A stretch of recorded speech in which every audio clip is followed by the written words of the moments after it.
What's up, guys? We are back in the shop working on the dump truck here, putting the injection pump back in. I say back in the shop because between the time I filmed the removal and now it's been about 3 weeks.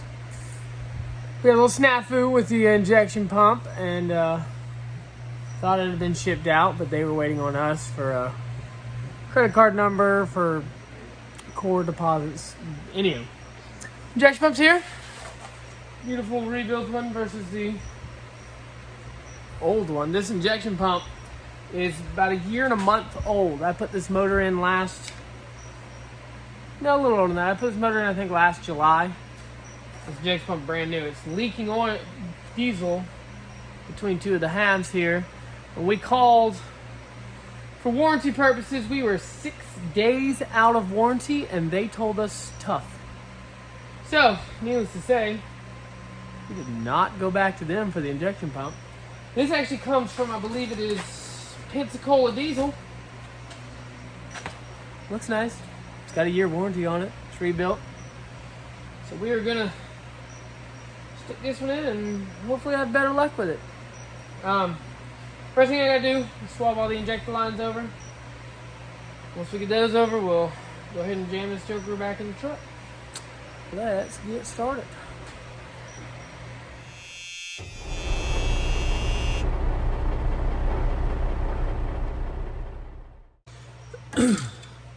Alright, so I got the line switched over.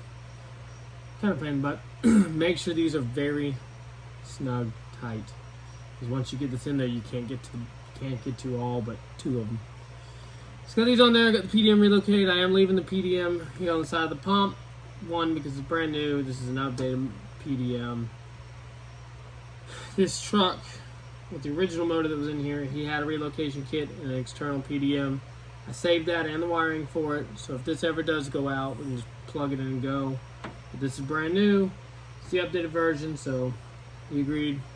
We're going to try to see how it works. So, now we got to shuck her back in. Biggest difficult to this is getting these lines back on. Just kind of got to feed them back in there, run them back in there, get them all back into place. Get them on there snugged up, and then make sure to get your fuel line. It's got to go underneath and up to here. Another fuel line up top. Put on. Not that difficult. I'm going to take these little plugs off. Don't forget. This does have a gasket. It goes here on the back of the pump to seal it where it meets the block up here. Just keep oil from getting sloshed out through the timing gears or something. So, make sure this is out of the way. It's going to come up and over. Alright. See if we can weave this in here.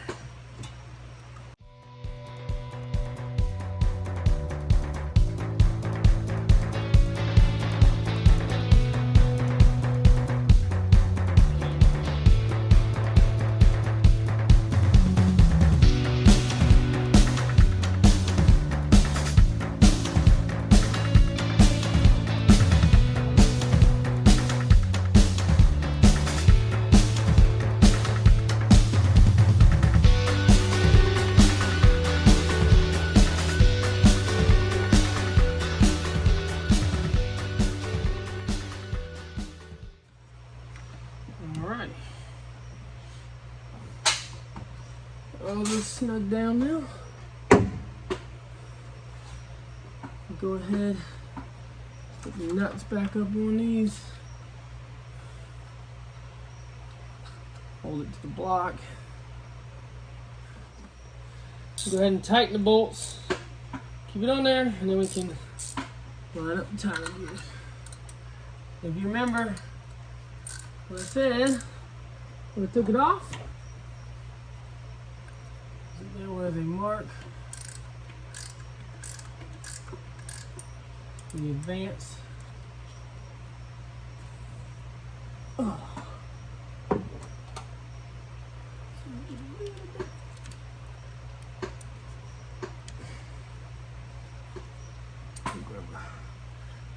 These I want to say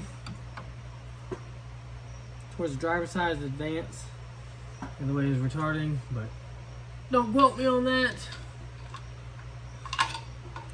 I'm not 100% sure.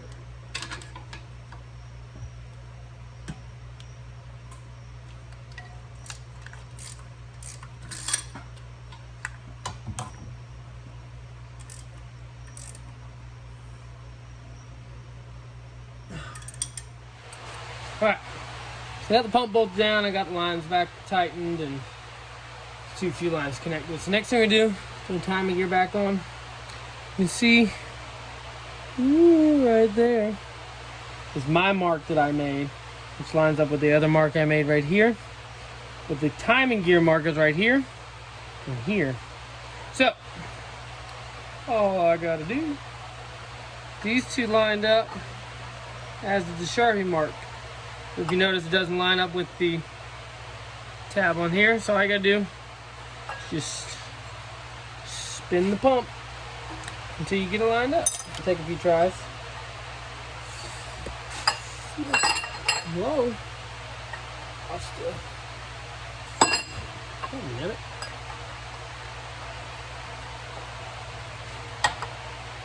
There you go. Simple as that. Now I always put a little Loctite on these three nuts, these three bolts, just because you do not want these to come back out.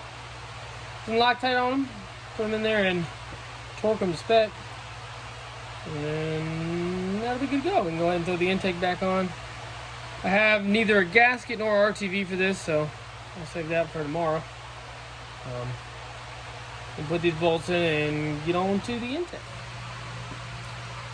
Alright. Intake can be a little bit annoying. You just gotta get underneath everything while not destroying the gaskets. You also have to get the gaskets underneath everything. Another tricky scenario. The intake sits over the top of the ejector lines, so don't worry about that.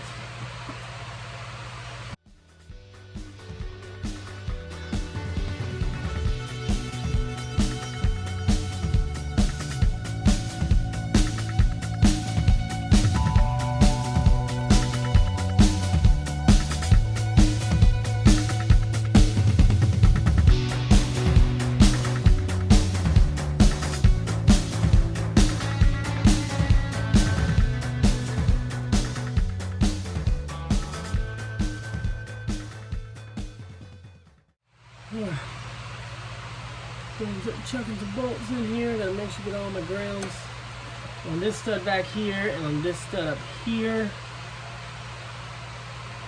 And yeah, all right. There's some bolts.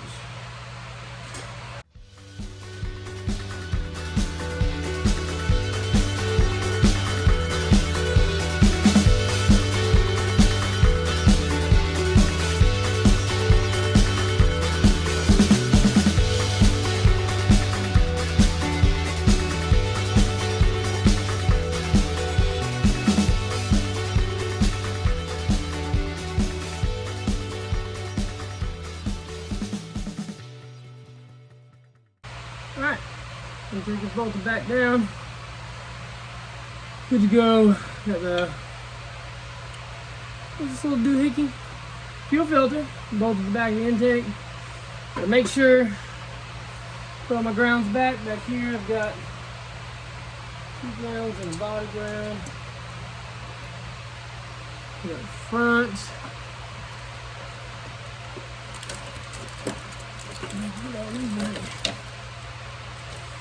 Let's see.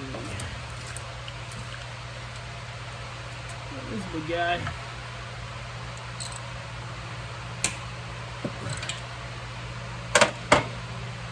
Now's a good time to go ahead and plug things back in.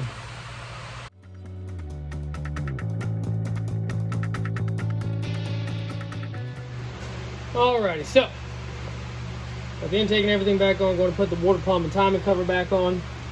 Got a little RTV strung around there.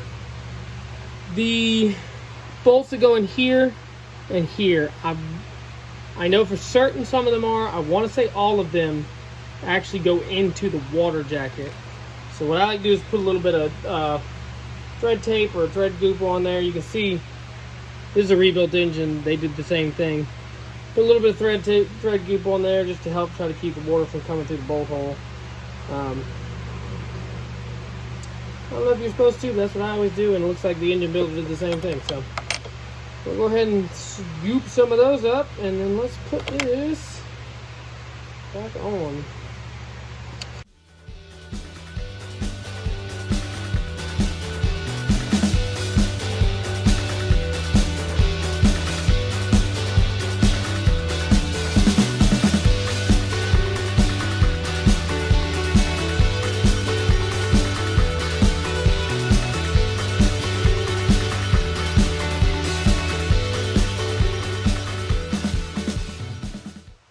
Alright, so I went ahead and threw the water pump back on its studs. I'm going to throw the nuts in the back of that. Gotta make sure to remember to put this bracket here on for the alternator. And this ground stud goes on top of that. And there's a bolt that runs that holds the alternator in, runs to the back of this.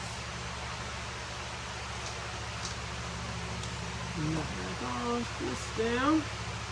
And then it's just the AC compressor and the vacuum pump on that side. And then the top plate on the intake. And the belt will be good to go. Fill it up with coolant, and we should be able to fire it back up.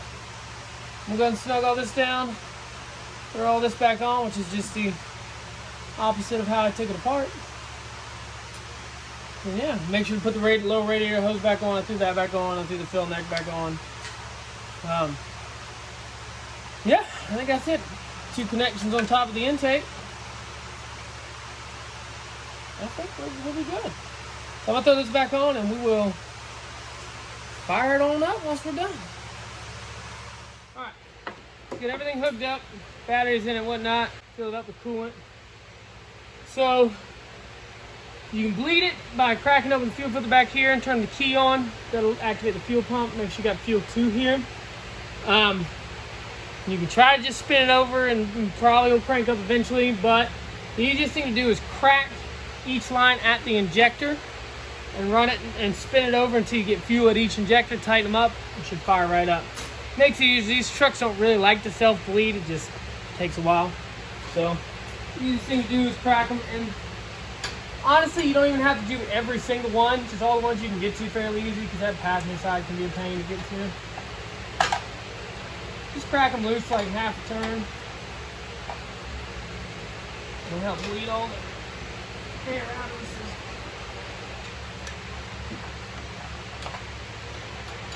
Alright. I got 6 of them loose, that'll be good enough. Spin it over a couple times, check to see if you're getting fuel out the injectors, VR, snug them up, and you're good to go.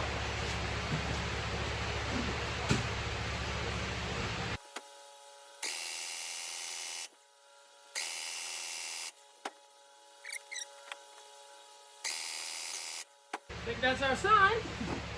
Go ahead and snug all these back up.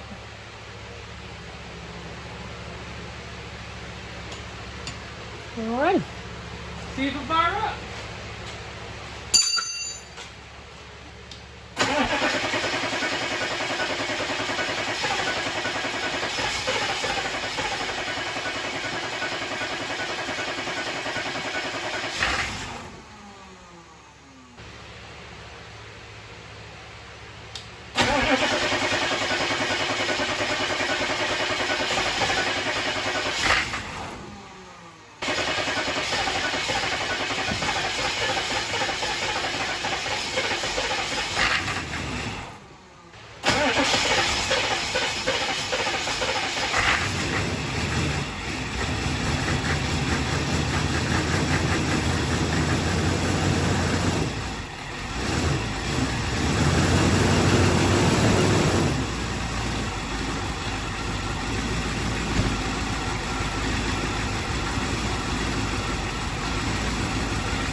Well, it's running.